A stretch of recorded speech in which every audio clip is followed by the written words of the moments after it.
a votar ese día. Creo que cae jueves y no va, o miércoles, no me acuerdo.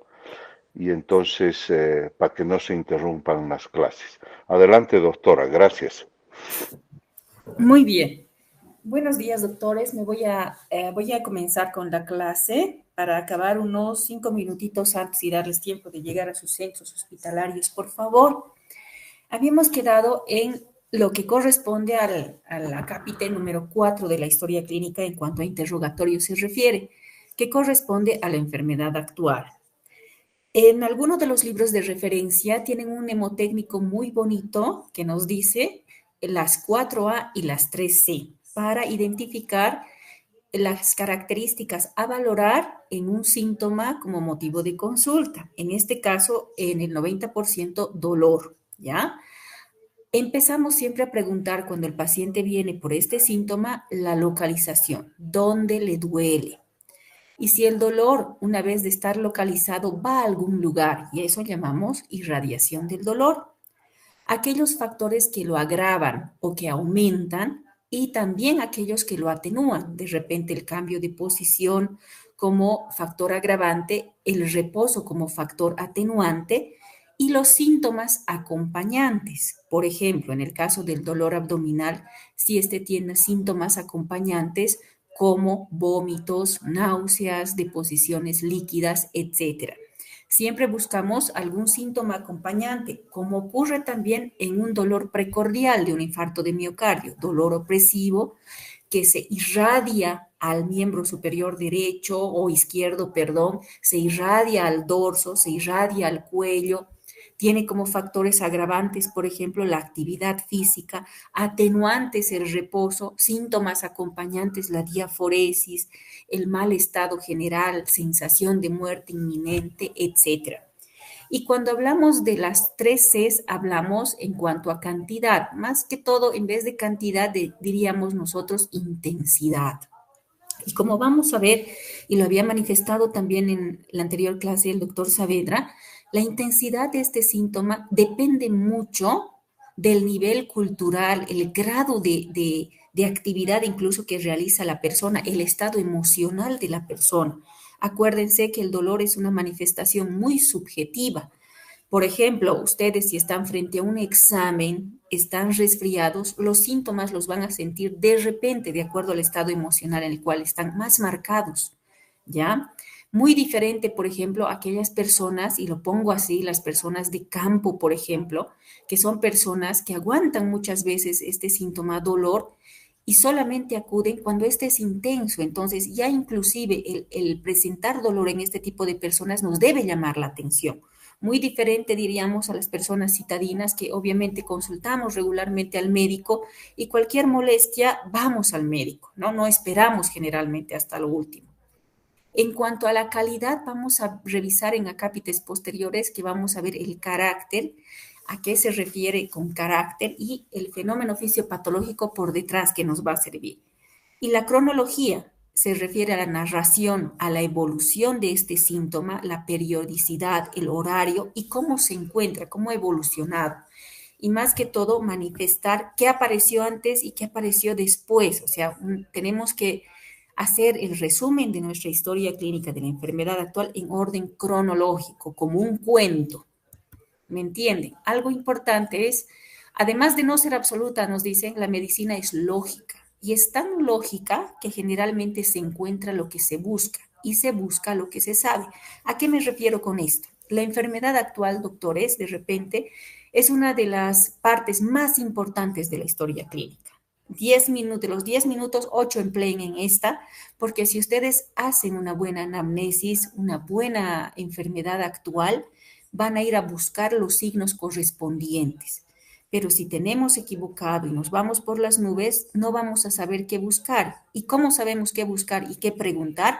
Cuando sepamos más patologías, más síndromes, más manifestaciones clínicas para hacer diagnósticos diferenciales. En cuanto al inicio y la cronología, vamos a hablar de dos perfiles.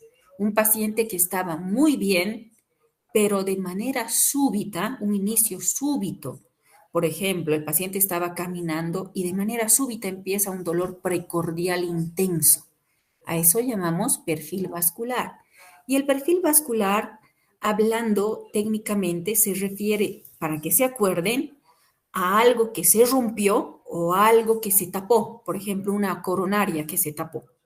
El paciente estaba bien, la coronaria se tapa y el dolor precordial súbito.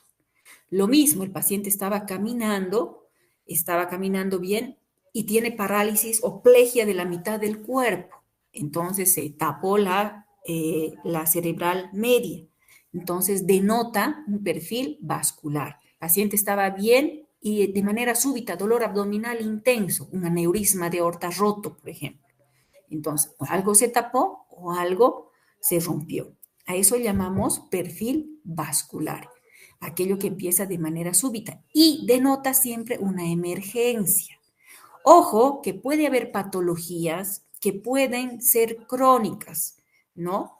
Estar yendo con un ritmo normal, por ejemplo, una cefalea que no lo despierta en la noche, que se presenta todos los días, pero de un momento a otro cambia su cronología y sus características. De pronto el paciente, el dolor se hace más intenso, tiene otras características, se hace pulsátil, interrumpe el sueño, entonces ese síntoma que era crónico, larvado, adquiere un perfil vascular. O un paciente asmático que generalmente está controlado, pero de pronto empieza con una insuficiencia respiratoria, con una crisis asmática, ¿ya? La otra forma de inicio de algún síntoma es la forma no vascular, la forma larvada, lenta, como las que les he manifestado. Esta generalmente denota una urgencia, de repente un cuadro crónico, ¿ya? ¿Por qué es importante saber esto?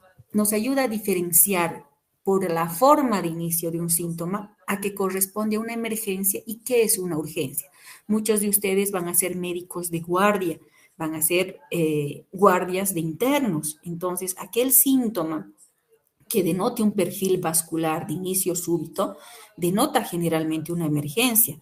Una persona y una emergencia, cómo se conceptualiza? Aquel estado de salud que pone en peligro la vida del paciente y que debe ser resuelta en forma inmediata. El paciente corre riesgo vital. Muy diferente a una urgencia en la cual evidentemente el paciente tiene un estado de salud y se presenta también de forma, puede o no presentarse de forma inesperada, pero no corre riesgo vital. Tengo tiempo de horas para actuar. Entonces, ustedes ven en los servicios, en los hospitales donde ustedes están entrando, en algunos datos, en algunos está escrito emergencia, grande, en letras rojas, pero tienen otro donde dice urgencia, donde generalmente se hace el triaje para catalogar, atender al paciente y derivar rápidamente a aquellos pacientes que corresponden a una emergencia. Y esto tan solo preguntando ustedes la forma de inicio del síntoma, si fue poco a poco, si fue súbito de un momento a otro. Entonces, esa pregunta es bastante importante para ver el grado de gravedad de ese paciente. Acuérdense ustedes que el error médico constituye la tercera causa de muerte después de las cardiopatías y los cánceres, ¿ya? Ahora, otra cosa que tenemos que preguntar, aparte del inicio, es el carácter y la naturaleza del dolor. ¿A qué me refiero con carácter? Se refiere a preguntar a qué se parece el dolor. El paciente puede manifestar un dolor pungitivo, lo asocia como un dolor punzante, como ocurre en la puntada de costado de una pleuresía previa a una neumonía. Un dolor opresivo como el anginoso, un dolor lancinante como en el tabés dorsal, como lanzas, tenebrante como una odontalgia, como un taladro, ¿no? Fulgurante, urente, cólico, todos estos conceptos, doctores, que están descritos en sus libros, es importante que los conozcan y se familiaricen con ellos para utilizar esta terminología técnica en la elaboración de su enfermedad actual. Ahora bien, ¿a qué me refiero con la naturaleza? Habíamos visto el carácter, pero ahora vamos a ver la naturaleza, el origen. Cuando hablamos del origen nos ayuda mucho para el diagnóstico diferencial y encaminarnos a qué qué cosa vamos a ir a buscar. Tenemos ahí dos tipos de mecanismos del dolor. Un dolor llamado nociceptivo, que puede ser además parietal y visceral, Este dolor nociceptivo es un mecanismo, es una respuesta normal que uno tiene frente a una noxa, como cuando yo acerco mi mano a la calda del fuego y me quema. Entonces, la respuesta normal va a ser retirar, y ese dolor es una respuesta normal para evitar mayor daño. A eso llamamos dolor nociceptivo, porque precisamente además se origina en los nociceptores. Y este tipo de dolor lo llamamos nociceptivo, que puede ser parietal cuando se origina, ya sea en estructuras óseas, musculares, piel, articulaciones, o visceral cuando se origina obviamente en vísceras.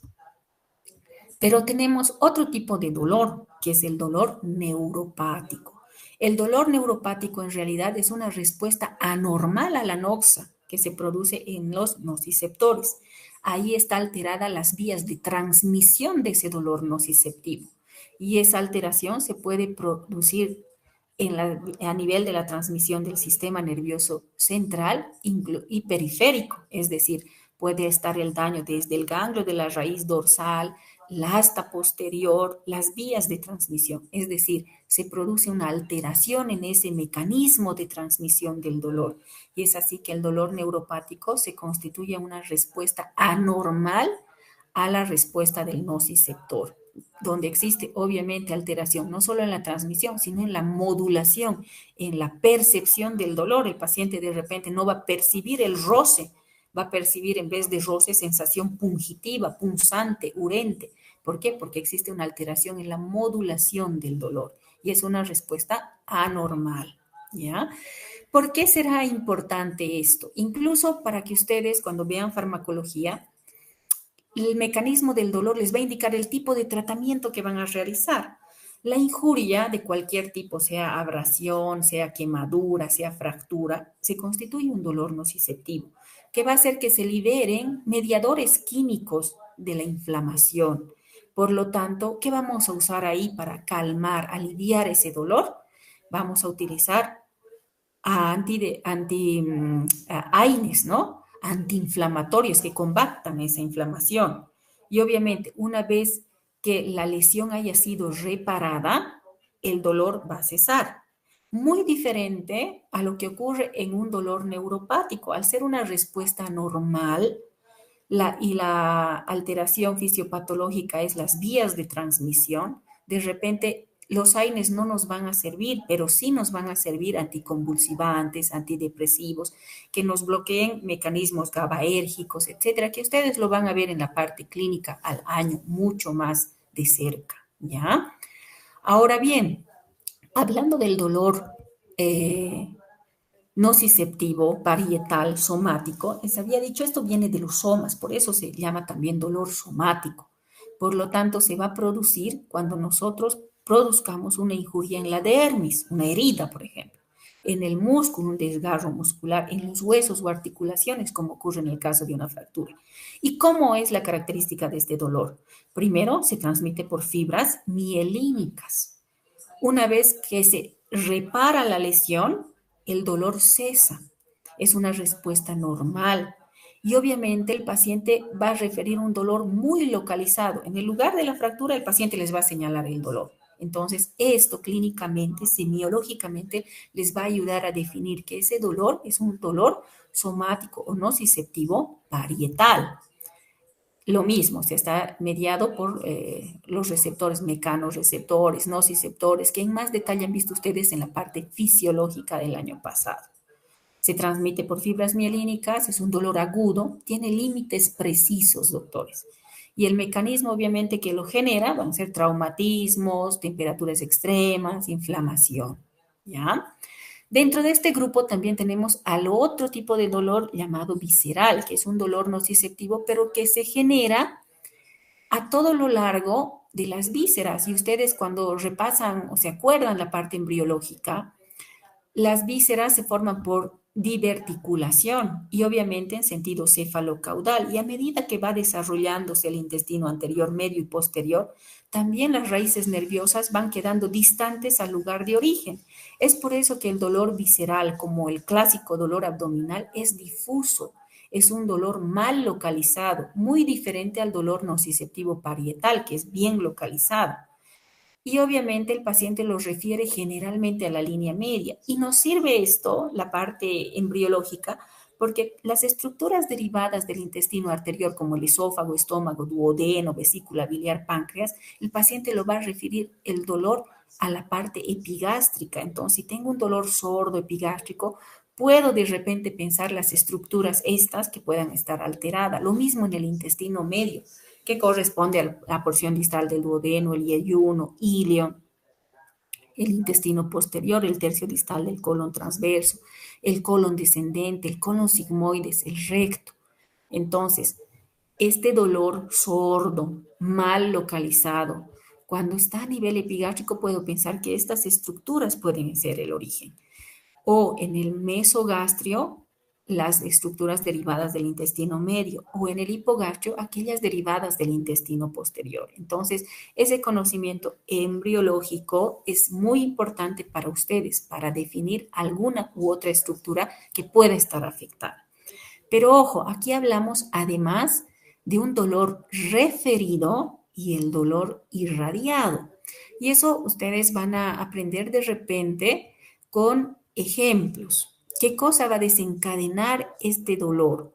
La distensión, ¿no? Cuando tenemos, por ejemplo, un vólvulo de sigmoides, la distensión de la víscera que irrita va a producir dolor, la isquemia como en una trombosis mesentérica, cuadros inflamatorios como una gastroenteritis inflamatoria. Entonces, son los mecanismos que van a desencadenar este dolor.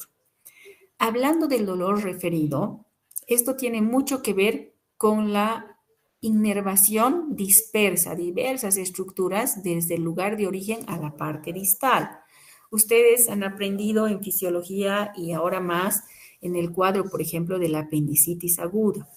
El origen de la inflamación está ubicada en la fosa ilíaca derecha, pero el paciente en las primeras horas del cuadro inflamatorio refiere el dolor en la zona epigástrica o en la zona mesogástrica. ¿Por qué? Porque las estructuras innervadas, obviamente, también tienen fibras que llegan a ese nivel en el intestino medio y en el intestino anterior. Entonces, el paciente refiere el dolor en esta zona. Por lo tanto, llamaríamos a un dolor referido aquel dolor que el paciente lo refiere, lo manifiesta en un lugar diferente al lugar de la irritación. Y obviamente cuando la clínica va avanzando, se va irritando el peritoneo, ya no visceral, sino el peritoneo parietal, obviamente el paciente localiza el dolor en la fosa ilíaca derecha. Entonces, tenemos muchos dolores referidos que pueden causar confusión. Acuérdense que en el abdomen tenemos bastantes estructuras y en base a las preguntas precisas que ustedes hagan, una exploración física que ustedes hagan, pueden llegar a localizar el origen del dolor. ¿Ya? El dolor visceral se transmite por fibras amielínicas, es vago, difuso, límites imprecisos y los factores desencadenantes ya mencionados. ¿Ya? Entonces, hablamos también en el dolor visceral del dolor irradiado. Irradiado viene de raíz, como ocurre en la pancreatitis, por ejemplo. Nos dice los clásicos libros de semiología, es un dolor que se presenta en el epigastrio y se irradia hacia la parte posterior del dorso, al dorso. ¿Por qué? Porque ahí tenemos raíces y la irritación del retroperitoneo irrita estas raíces y hace que el dolor se irradie. O inclusive puede localizarse en el dorso e irradiarse al epigastrio, extendiéndose por las raíces correspondientes. Entonces, también en el dolor visceral se da no solo un dolor referido, sino un dolor irradiado. Hablando del dolor neuropático que les había dicho, que se alteran las vías de transmisión como respuesta anormal, esto ya les he manifestado, el dolor neuropático tiene características muy diferentes, ¿ya? Es una respuesta anormal, puede incluso estar presente y persistir en el tiempo a pesar de que la noxa ya no ocurra, como ocurre en el herpes zóster. Las vesículas aparecen, desaparecen en el transcurso de 2 a 3 semanas, pero el dolor neuropático persiste Tanto así que el paciente piensa, tengo un herpes interno, viene, ¿no? Tengo herpes, el herpes está interno, no existe tal cosa. Lo que pasa es que es un dolor neuropático, es una neuralgia postherpética y generalmente está asociado a déficit sensorial. En el lugar existe una falta de sensibilidad o al revés, puede haber hiperalgesia, un exceso de sensibilidad. ¿Y cómo lo define el paciente este dolor? Como quemante, como urente, como punzadas. El paciente, por ejemplo, con neuropatía periférica diabética, lo refiere el dolor como pies quemantes. Tengo que sacar, doctor, mis pies de la cama, de las sábanas, porque no aguanto las sábanas, me quema. O la sensación de frialdad extrema. Tengo los pies fríos, se enfrían. Ese constituye un dolor de tipo neuropático. O lo mismo, el prurito mal definido, doctor, me escuece, tengo escozor en los pies, rasco y no me alivia. Ese es un tipo también de manifestación de un dolor neuropático, ¿ya? Y lo refiere, como les había dicho, incluso electrizante. Me pasa como electricidad, me toca y siento como electricidad. Entonces, ahí asociamos ya terminología diferente, como hiperalgesia, que va a ser la respuesta exagerada a un estímulo nocivo. Es decir, yo le voy a pinchar con aguja estímulo doloroso, pero el paciente no va a sentir solo el dolor, va a sentir un dolor exagerado. Alodinia, cuando tiene una respuesta dolorosa frente a un estímulo no doloroso. Por ejemplo, yo le rozo el algodón por la piel. Normalmente tendría que sentir el roce, pero como hay una transmisión inadecuada, el paciente va a sentir sensación de agujas, electricidad o dolor. Entonces a eso llamamos alodinia. O puede sentir esta sensación sin ningún estímulo, ¿no? Sin ningún estímulo. Entonces, a eso llamamos parestesias, ¿ya? Y el tratamiento obviamente es muy diferente. Ahora bien, este dolor también tiene referencia e irradiación. Por ejemplo, cuando se comprime el ganglio de la raíz dorsal, que habíamos dicho que son las vías de transmisión de este dolor neuropático, el dolor el paciente lo va a referir a una parte distal, distante, como la pierna. El paciente va a venir, me duele la pierna para abajo, tengo como una sensación de calambre, me arde, me quema. Entonces nosotros buscamos la pierna, pensamos que es un desgarro muscular, pero si no tenemos el cuidado de preguntar adecuadamente, podemos cometer el error. Esto correspondería a la referencia de este dolor neuropático. Pero también, al igual que el dolor visceral, tiene una irradiación. Por ejemplo, existen pacientes que utilizan billeteras en el bolsillo trasero, generalmente los varones, y cuando se sientan a conducir, ese estímulo compresivo al nervio ciático causa alteración y causa una irradiación del dolor, como un tirón hacia la pierna, quemante, urente. Entonces, comparte, al igual que el dolor visceral, también esta característica de irradiación del estímulo hacia distal. ¿Ya? ¿Por qué es importante diferenciar un dolor neuropático de un dolor nociceptivo? Sobre todo en la parte visceral, para evitar cometer errores, doctores. Un dolor en el hipocondrio derecho, generalmente lo primero que se nos viene a la cabeza es un cuadro hepático o un cuadro biliar. Pero si yo no tengo la pericia de preguntar a qué se parece el dolor, es como quemar, le roza, cuando roza la ropa, le duele, le molesta, se asocia a náuseas o vómitos, todas esas preguntas me van a ayudar a diferenciar la característica de un dolor neuropático o visceral.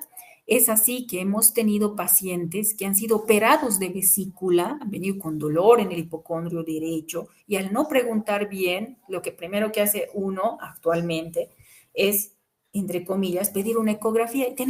Había un paciente que tenía 3 ecografías normales, entró a la cirugía. 3 días después de la cirugía brotó el herpes.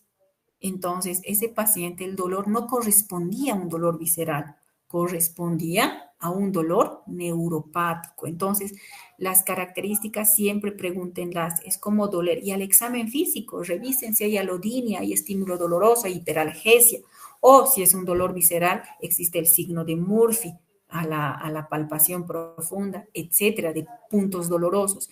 Entonces, si hacemos este adecuado examen físico, la idea es equivocarnos menos y, obviamente, tratar y llegar al diagnóstico correspondiente, como pasó en el herpes. Y les digo esto como anécdota, no la operaron a mi mamá, pero casi la operaron porque presentó dolor en el hipocondrio derecho, urente, imagínense, mamá de un médico, la llevamos al gastroenterólogo y cuando llegamos al gastroenterólogo empezaron las vesículas.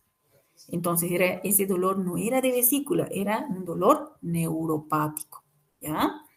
En cuanto a la intensidad, existen varias escalas, ¿ya? Pero como les digo, la intensidad debe ser interpretada con pinzas por el médico porque está muy asociada al estado emocional del paciente, incluso al grado de formación, como les digo. Las personas que son de campo, provincia, aguantan el dolor.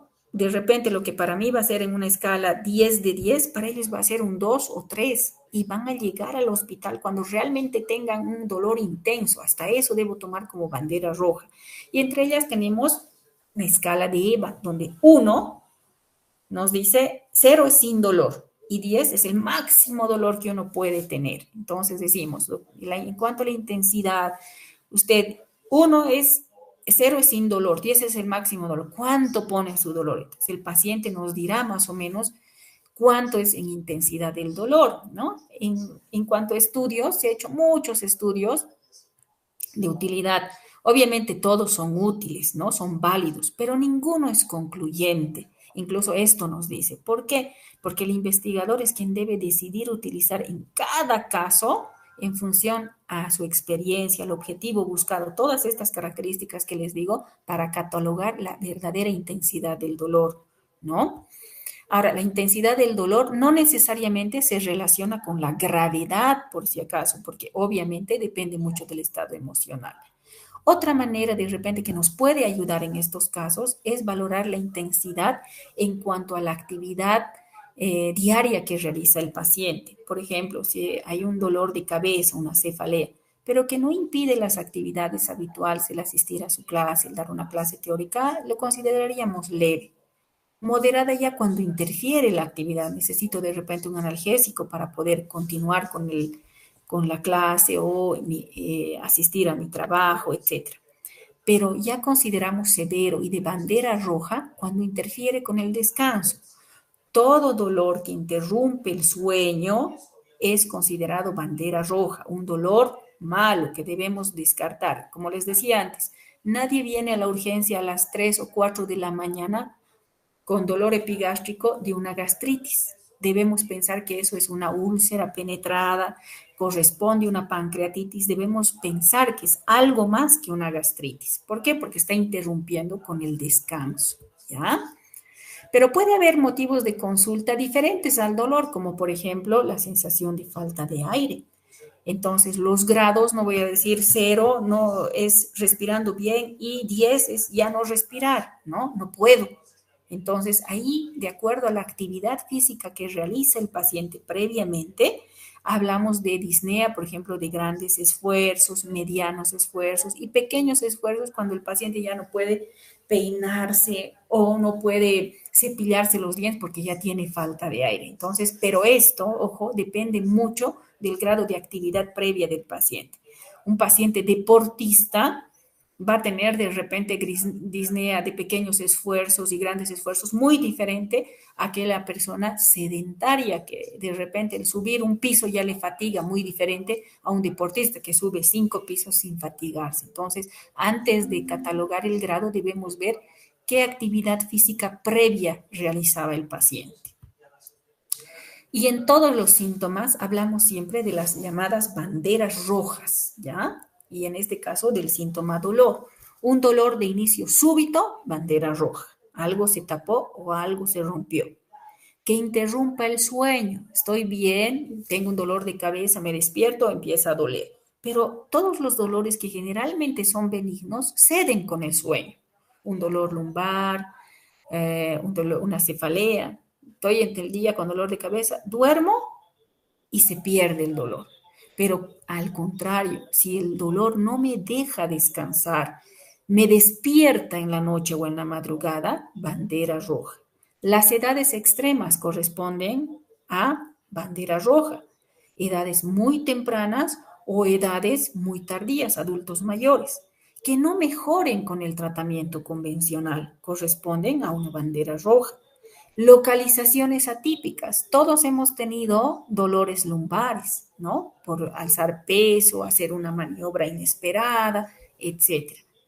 Pero de repente no hemos tenido dolores dorsales. Entonces, esa localización atípica del dolor me dice bandera roja. Lo mismo pasa con los nevos o lunares.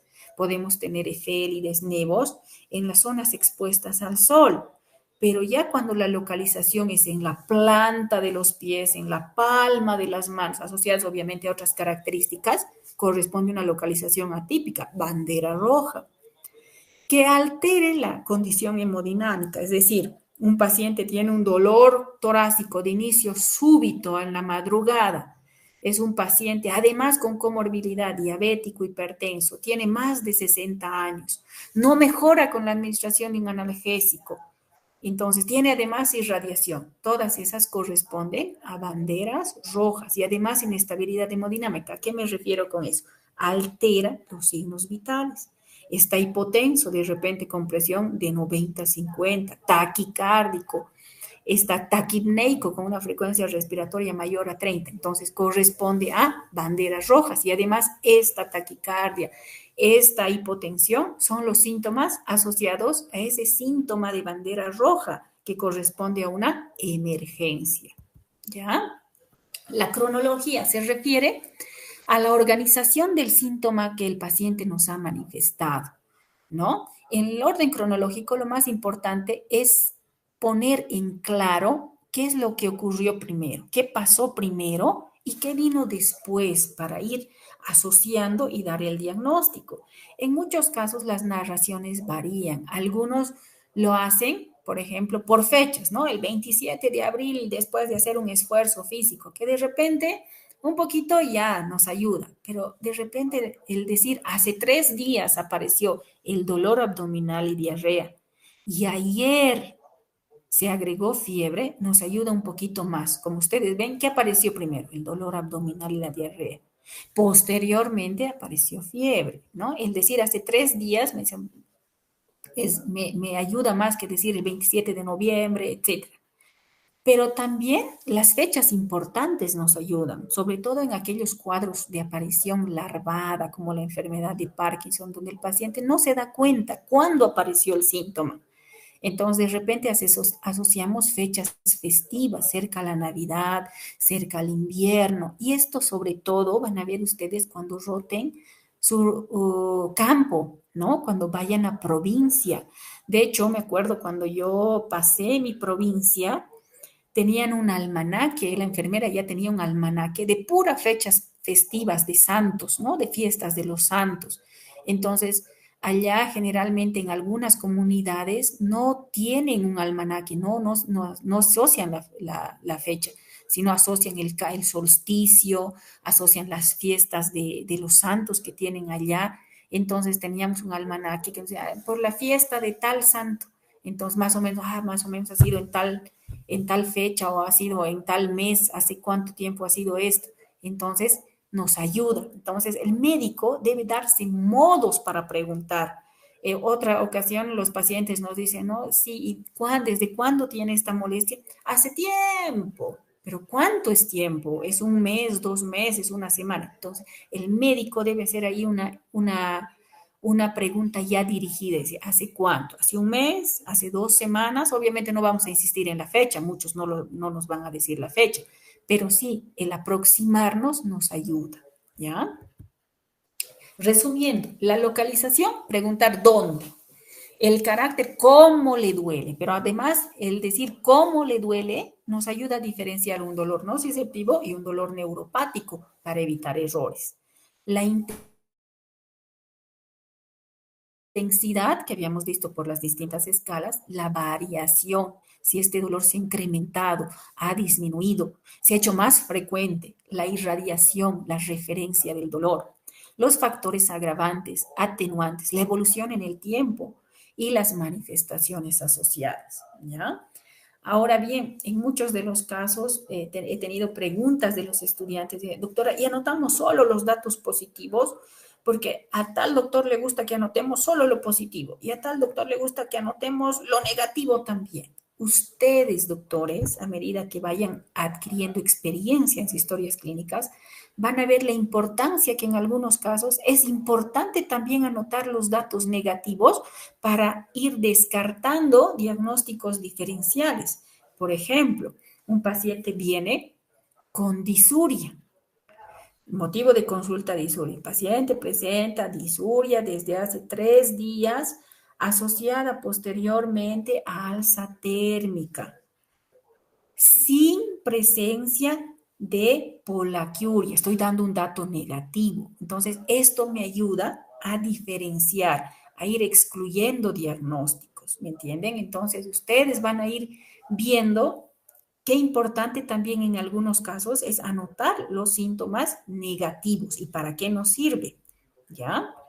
Ahora, también es importante en algún momento mencionar algún antecedente importante, por ejemplo, paciente masculino de 63 años, diabético, que acude a consulta por presentar dolor precordial de inicio súbito. El anotar esa comorbilidad nos indica riesgo del paciente. Obviamente, esa comorbilidad, cuando veamos antecedentes personales médicos, se hará en más detalle, diremos desde cuándo, qué medicación, cuántas internaciones ha tenido por esa patología, etcétera. Pero en el momento de la enfermedad actual nos ayuda para mencionar una comorbilidad importante, ¿ya? Este es un ejemplo, por ejemplo, el paciente de sexo masculino de 68 años con antecedente de diabetes y ser fumador. Hemos dado una comorbilidad que 4 horas antes comenzó con dolor precordial opresivo en relación al esfuerzo físico con una intensidad 8 de 10. Duró 20 a 30 minutos. Se irradiaba a la mandíbula y al brazo izquierdo. Usó una tableta de isosorbida y notó algo de alivio. En los momentos de mayor dolor, además presentó diaforesis, disnea y sensación de muerte inminente. Entonces, una forma de narrar, ¿no? Otra forma, el paciente siente desde 7 días atrás disuria, pero en ningún momento presentó dolor en fosas lumbares ni fiebre, ¿ven? Entonces, en algún momento es importante mencionar los antecedentes como factor de riesgo y datos negativos para hacer diagnósticos diferenciales, ¿ya? Recapitulando, la anamnesis próxima es la investigación detallada de los síntomas que motiva la consulta u hospitalización del paciente.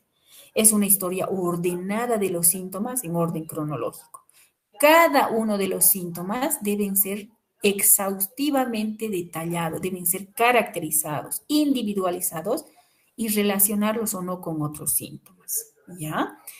Y en la anamnesis se busca traducir el lenguaje del paciente a un lenguaje ya técnico, clínico, universal y ordenado. Es decir, que ya en nuestra enfermedad actual vamos a redactar con un lenguaje técnico, ya no vamos a decir dolor al orinar, vamos a decir disuria, a un lenguaje técnico.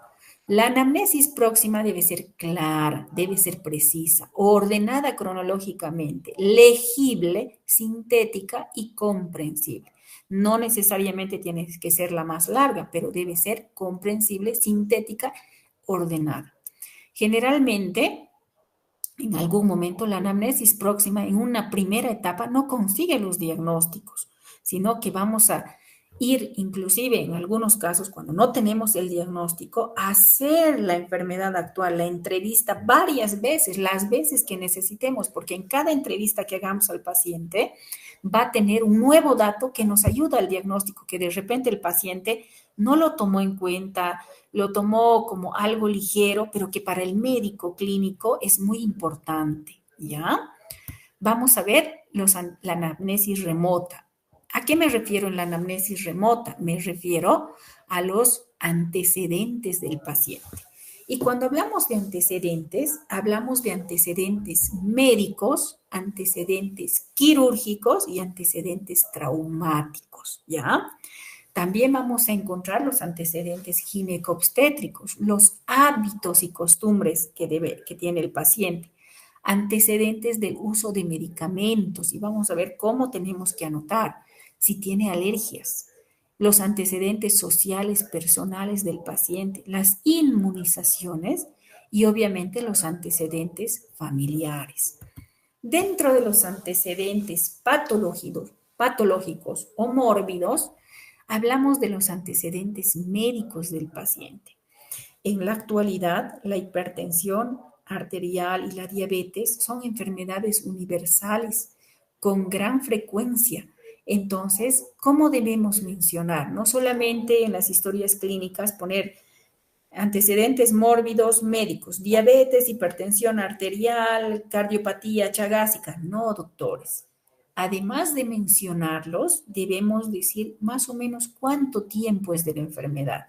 Diabetes hace 20 años, con internación en 3 ocasiones, la última hace un mes con descompensación asociada además a infección urinaria. Entonces tengo que saber en el paciente hace cuánto, cómo ha evolucionado, porque eso me indica la cantidad, por ejemplo, de internaciones, me indica qué cuidados ha tenido el paciente sobre su salud en cuanto a diabetes, ¿no? Lo mismo de los antecedentes quirúrgicos. En los antecedentes quirúrgicos mencionaré de repente no la fecha exacta, aunque ahora existen historias digitales donde podemos revisar las fechas exactas de la, de la cirugía, indicar el tipo de cirugía, si fue laparoscópica, abierta, hace cuánto tiempo, si tuvo alguna complicación. En muchas ocasiones el paciente no sabe si tuvo alguna complicación, recuerda. Entonces ahí nosotros indagamos por la cantidad del tiempo en días de internación. Generalmente las cirugías laparoscópicas duran como máximo la internación 24 a 48 horas, pero ya que un paciente me diga, sí, me han operado la vesícula, he estado internado 2 semanas, me pusieron drenajes, ya me indica o me induce a pensar que fue una cirugía complicada, ¿no? La estancia hospitalaria me ayuda a decir de repente la gravedad o la complicación de ese paciente. Entonces, no solamente pongan colecistectomía, apendicectomía, histerectomía, no, sino el por qué le sacaron el útero, por qué la histerectomía. ¿En qué fecha fue? ¿Fue complicada la cirugía? ¿Cuántos días estuvo internado el paciente? Para que vean que la historia clínica, cuando se la hace completa, debe tener todos estos datos que en algún momento al correlacionar me van a ayudar al diagnóstico. Lo mismo en los antecedentes traumáticos. Factura de coles, complicación, ¿por qué fue por un accidente de tránsito? Porque de repente el paciente está viniendo por una complicación de ese antecedente traumático. Se fijaron el brazo, la fractura de cole, y no se fijaron que tuvo un hematoma que además evolucionó, que se presentó una semana después del trauma.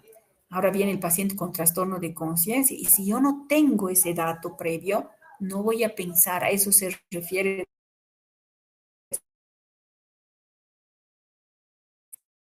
Yo no, ¿está claro? Ahora bien, también se mencionan los antecedentes transfusionales. ¿Cuántas transfusiones? ¿En qué momento? Si tuvo una reacción adversa a la transfusión, ya se coloca eso. Los antecedentes ginecobstétricos también son importantes, perdón. La menarquia, por ejemplo, frecuentemente y normalmente entre los 11 y 15 años. Para hablar de una menarquia temprana, si existe en menos de 11 años, o una menarquia tardía si se presenta en personas mayores de 16 años. Lo mismo con la menopausia, que generalmente se presenta entre los 45 y 55 años. Las características de las menstruaciones en cuanto a duración, cantidad, que normalmente duran entre 2 a 6 días. Por el número de toallas que la paciente utiliza, si se asocia el periodo menstrual a dolor, la frecuencia, es decir, si se presenta cada 28 días, cada 25 días, la fecha de la última menstruación es importante anotarla, porque de acuerdo a esos conceptos, ustedes van a aprender a utilizar términos técnicos como dismenorrea, menstruaciones dolorosas, hipermenorrea o menorragia, cuando las menstruaciones son abundantes, hipomenorrea, cuando las menstruaciones son escasas, polimenorrea cuando ocurren con intervalos menores a 21 días, oligomenorrea si ocurren en intervalos mayores a 36, incluso cada 3 meses, amenorrea si no hay menstruación en 3 meses o 90 días, metrorragia si no se ajustan al ciclo ovárico, son irregulares o continuos, ¿no? Entonces, cuando ustedes vayan preguntando, van a utilizar estos términos ya técnicos para describir lo que la paciente les ha dicho. La fórmula obstétrica, por ejemplo, utilizamos la G para indicar las gestas. Si la paciente tuvo 3 embarazos, corresponden a gestas 3. De las gestas 3 tuvo un aborto. Entonces, A es aborto y P es parto y tuvo 2 partos normales. Cuando tenemos esta fórmula obstétrica, podemos decir, la paciente tuvo 3 embarazos, 2 concluyeron en partos y un aborto. ¿Ya? Problemas asociados, porque en algunos casos se limitan tanto a poner solamente la fórmula obstétrica y no preguntamos los problemas asociados al embarazo. Si esa paciente durante el embarazo tuvo hipertensión, que ya puede ser la causa de la hipertensión actual que tiene y no se controló más, si tuvo periodos de hiperglicemia durante el embarazo, y hablamos de diabetes gestacional, hubo muerte fetal, cuántas veces costó embarazarse a la paciente para enfermedades colagenopáticas, por ejemplo. Entonces, todos esos datos son relevantes de acuerdo al síntoma o la molestia que traiga el paciente a su consulta.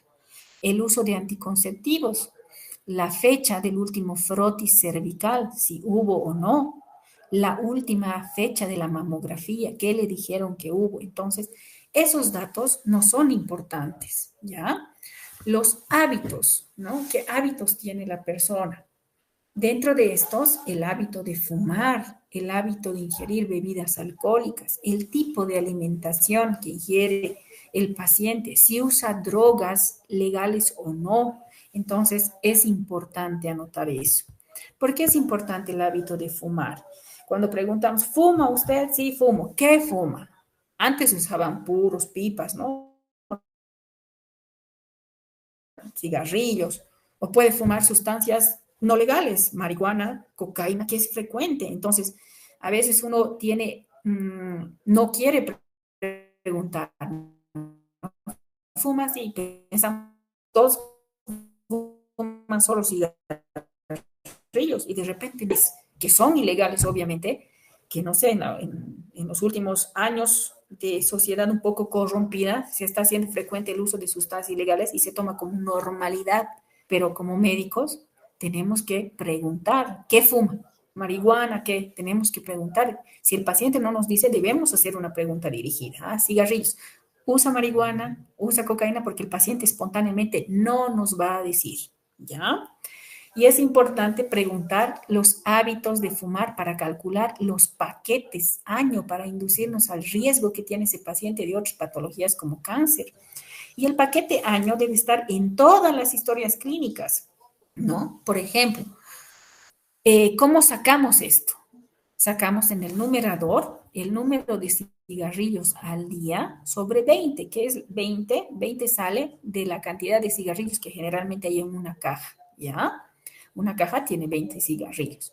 Ejemplo, si usted ha fumado una cajetilla al día, una cajetilla tiene 20 cigarrillos durante los últimos 30 años, el paquete año, vamos a poner el número de años que ha fumado, que son 30. Vamos a multiplicar eso por la división que hay entre el número de cigarrillos sobre el paquete, ¿no? Entonces, 20 cigarrillos sobre 20, más o menos 30 paquetes al año. Otro ejemplo, si usted ha fumado 2 cajetillas diarias por los últimos 15 años, entonces paquetes año, el número de años que ha fumado por el número de cigarrillos que fuma sobre la constante 20. 2 cajetillas, ¿cuántos cigarrillos tendría? Una cajetilla tiene 20, por eso la constante 20 abajo. Y 40 porque fuma 2 cajetillas. El paquete año es 30 paquetes año. Y así sucesivamente. Entonces, es importante que en sus historias clínicas, cuando hay este dato, pregunten, pero no solamente cuántos cigarrillos, ¿no? Están preguntando ahí desde cuándo, cuántos cigarrillos al día, porque ese dato les ayuda a calcular paquetes año, ¿ya? En cuanto a los hábitos de bebidas, no solamente debemos preguntar si bebe o no, sino igual que al fumar, ¿qué bebe? Por el contenido y el grado alcohólico que tenga. Por ejemplo, la cerveza tiene un grado alcohólico del 5%, el vino 12 al 15%, el licor 45%, imagínense, ¿no? Eso no quiere decir que van a beber cerveza siempre, ¿no? Pero tenemos que poner. En cuanto a la medicación, debemos tomar en cuenta siempre, por ejemplo, no anotar como ponen generalmente, y yo no sé qué pasa con los doctores.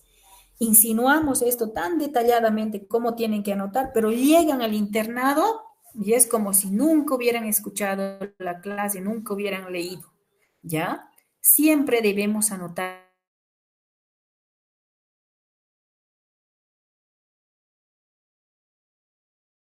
en los fármacos, es la letra chica, ¿no? La letra chica, el nombre genérico, porque ese es universal, no cambia. En cambio, el nombre comercial, Betacar, por ejemplo, cambia de acuerdo a la industria farmacéutica, ¿ya? Puede tener varios nombres el atenolol, pero atenolol es el nombre genérico que es universal, que van a manejar aquí en la China, ¿me entienden? Entonces, cuando mencionamos un medicamento, siempre empezamos por el nombre genérico, su concentración, es decir, de cuántos miligramos es, luego entre paréntesis de repente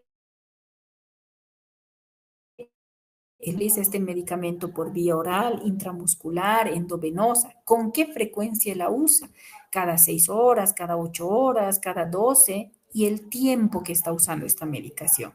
O sea, cuando el paciente les dice, uso Betacar, tengo que, si yo no sé qué es el Betacar, tengo al alcance de la mano el internet en el celular, que antes teníamos que ir a buscar en Bademecum, pero ustedes tienen al alcance de la mano en el celular.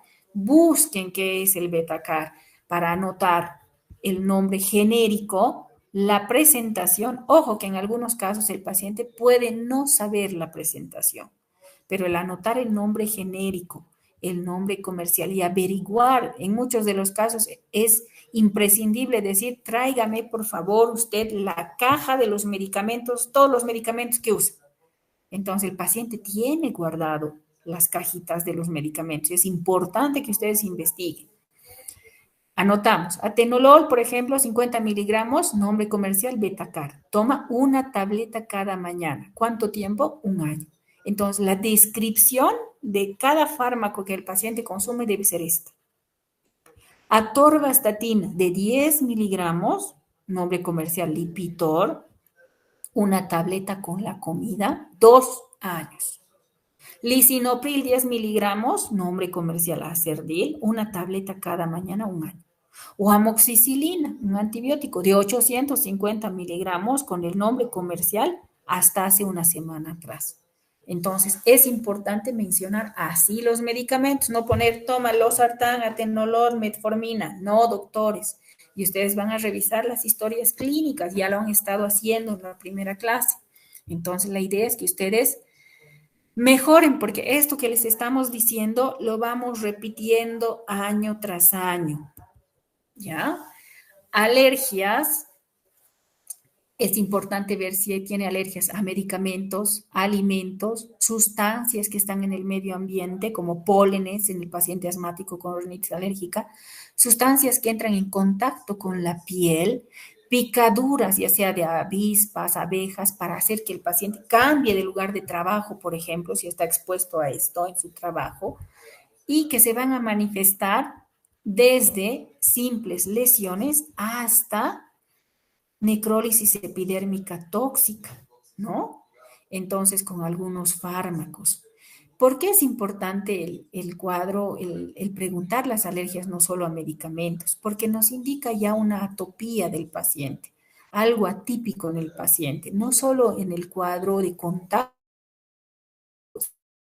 sino para alguna otra medicación o asociada de repente este antecedente alérgico como manifestación inicial de otra enfermedad, ¿me entienden? Como por ejemplo la rinitis alérgica al asma, el asma a una vasculitis de Churg-Strauss, ¿entienden? Entonces, es tan importante que a veces no sospechamos o no tomamos en cuenta como un dato, pero revisando la historia clínica a medida que vayamos haciendo, van cobrando importancia algunos datos que de repente no nos eran importantes. ¿Está claro?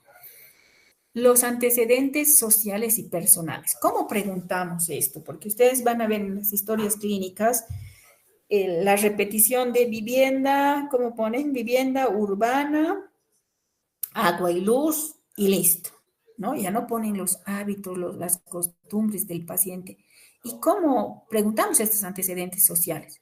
Preguntando en una conversación en el paciente, un día típico, ¿qué es lo que hace el paciente? Es como una conversación, la anamnesis o la entrevista es una conversación.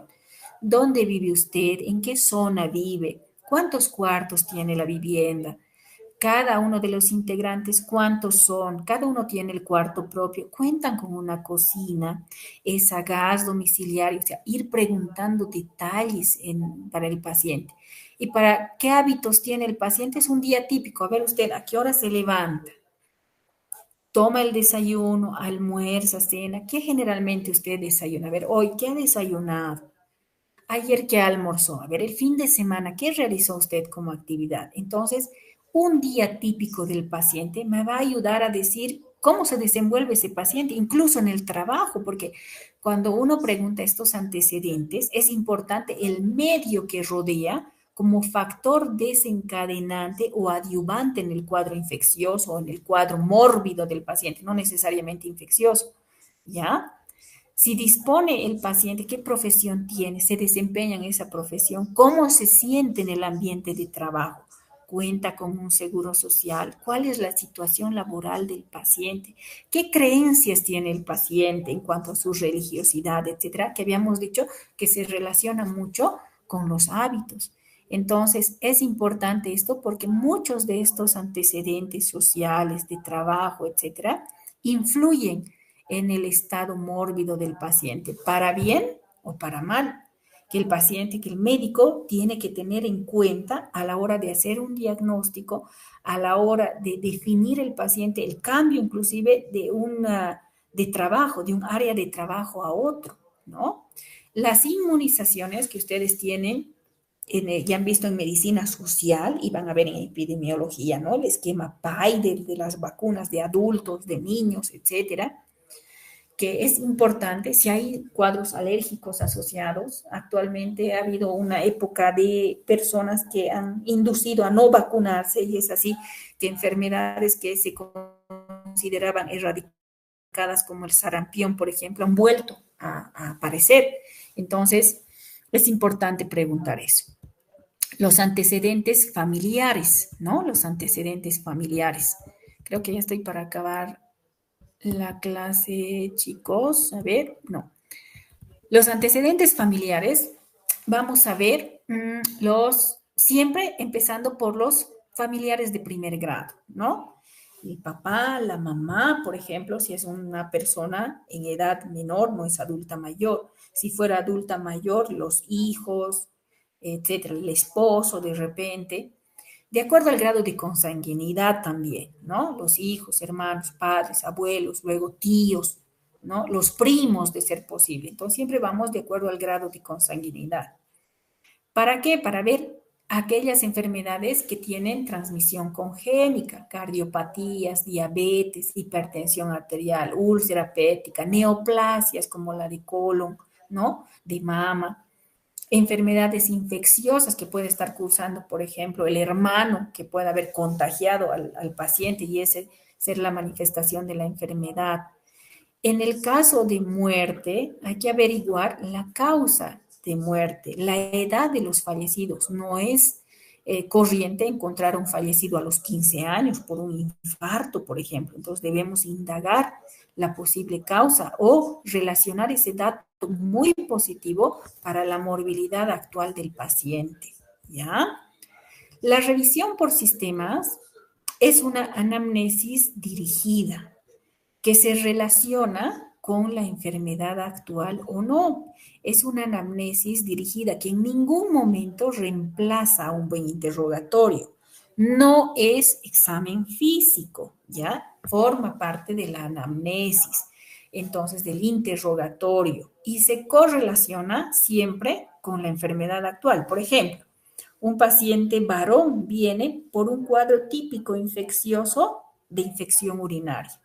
De repente, la revisión por sistemas, en el sistema genitourinario, voy a hacer algunas preguntas que he obviado en la enfermedad actual. Por ejemplo, datos de prostatismo, el preguntar cuántas veces entra al baño en la noche a hacer pis, ¿no? Tiene urgencia miccional, tiene orina interrumpida, hay goteo terminal. Entonces, estas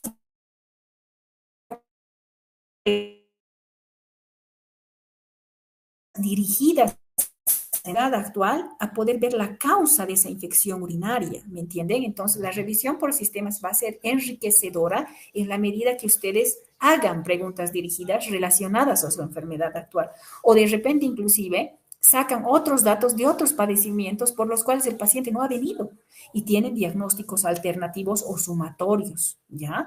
En las más de las veces, la revisión por sistemas está infravalorada. Es más, en las historias clínicas hasta ni la mencionan a veces, pero ustedes vean la importancia que tengan, ¿ya?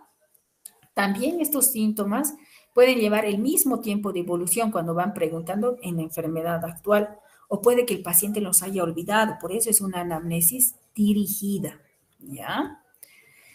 La historia clínica clásica se diferencia un poco de la historia clínica basada en problemas, ¿ya? En la historia clínica, y voy a concluir, registrada o basada en problemas, registra los problemas del paciente en la consulta, los hechos pasados, presentes y futuros que son relevantes para el paciente y su familia, ¿ya? No registra solo los hechos relacionados con la enfermedad, sino también aquí toma muy en cuenta aquello que de repente en la historia clínica tradicional, los hechos psicosociales, ¿no? Toma ya un ambiente psicosocial también.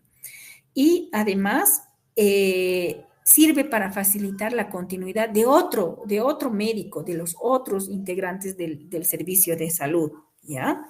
Y obviamente también nos sirve para el marco legal administrativo del ejercicio médico.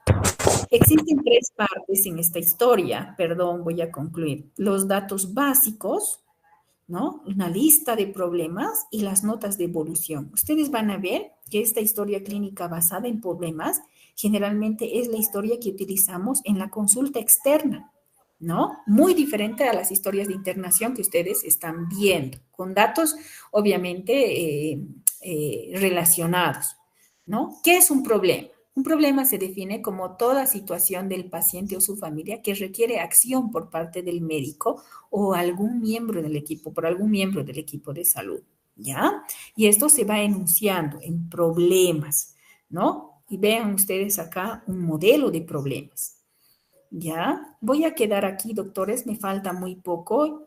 Voy a concluir aquí y luego en la siguiente clase vamos además a estar abiertos a las preguntas. En virtud del tiempo voy a quedar aquí. Muy buenos días.